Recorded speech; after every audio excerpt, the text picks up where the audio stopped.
Today, we're going to be learning about greatest common factor, or GCF for short. And we're going to be finding the GCF of 8 and 12. So if we look at what the words mean, greatest means biggest, common means the same, and factor means the numbers that we multiply together to get a product.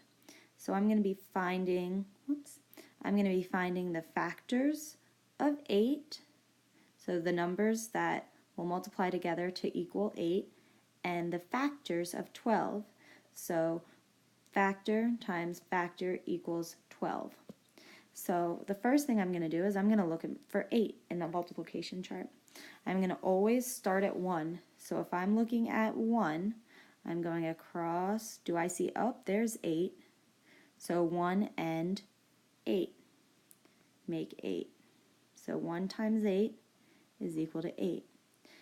I always go in order, so I'm going to check 2. 2. Oh, and there's 8 again. So 2 and 4. Now I'm going to look at 3.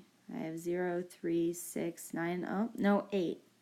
And then I'm at 4, but I already have 4 in my list, so that's how I know that I'm done.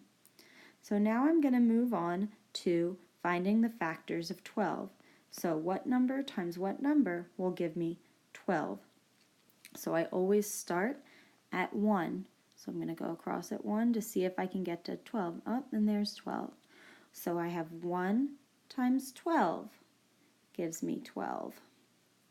Going in order, 2 is next. 12 is an even number because it ends in 2. So that means 2 will work. I just have to figure out 2 times what. So I'm going to go across until I see 12. So there's 12, 2 and 6. The next number that would be in order would be 3. So let's see, if I go across at 3, I'm looking for 12, and there it is, and that matches with 4.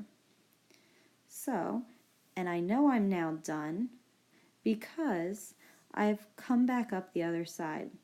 The next number I would check would be 4, but I already have 4 on my board.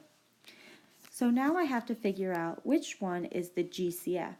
So I have found the factors, now I need to find the ones that they have in common. So this middle area of the Venn diagram is the stuff that is in common between the two products. So I'm going to start checking. I've got 1 and 1, so I'm going to put 1 in the middle. Do I have 2? 2 and 2, so I'm going to cross those out and move them to the middle. Do I have 4? 4 and 4, so I'm going to cross those out, move them to the middle. Do I have 8 over here? No 8, so I'm going to circle that and leave that there. And then these I know that I don't have in common because I've already checked and used all of the factors on the side with 8. So now, if I want to find the GCF, I'm going to look in the middle because we know that's our common area. So I'm looking for the greatest that they have in common. So the greatest that they have in common is 4. So in this problem, the greatest common factor of 8 and 12 is equal to 4. Oops, and I wrote that wrong. The greatest common factor of 8 and 12 is 4. All the common factors would be 1, 2, and 4. But since we're looking for the greatest common factor, it's just 4. Sometimes the questions will ask you for all common factors though, so that's where you're going to look at all of the ones in the middle.